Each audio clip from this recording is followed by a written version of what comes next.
khi đôi môi em còn đau. Em muốn nói em yêu anh khi em còn trong hơi thở. Lại gần hôn anh đi khi con tim không còn trên đời. Khi anh nói em hay hay, em nói em say tiếng nào. Vậy lại gần hôn anh đi, lại gần hôn anh sẽ đến mặt trời.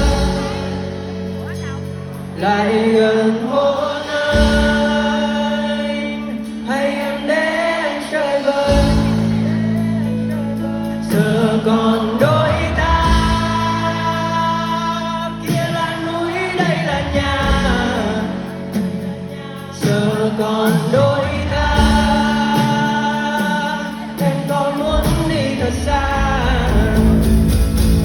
Vì ta chỉ sống một lần trên đời, chỉ thắng chỉ em mất.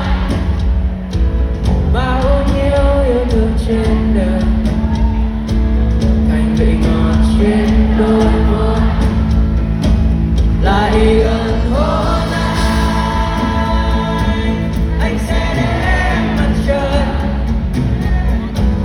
Lại gần hôn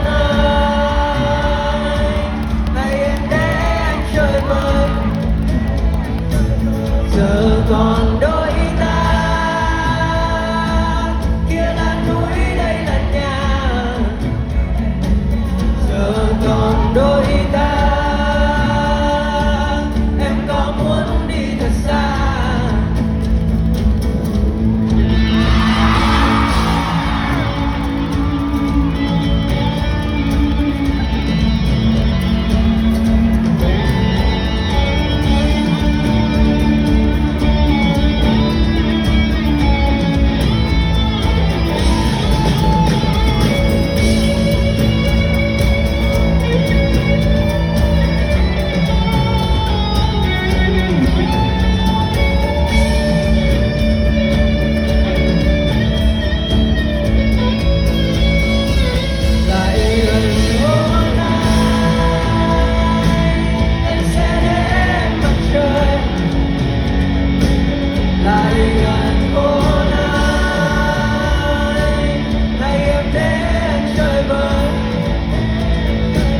Giờ còn đôi ta, kia là núi đây là nhà. Giờ còn đôi ta, em có muốn đi thật xa. Lại gần hôn anh sẽ đến mặt trời. Lại gần hôn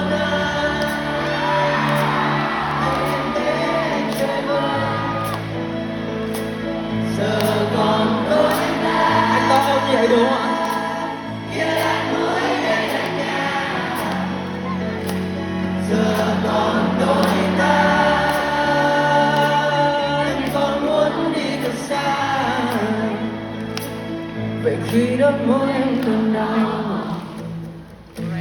sẽ muốn nói em yêu anh khi em còn trong hơi thở. Lại gần hôn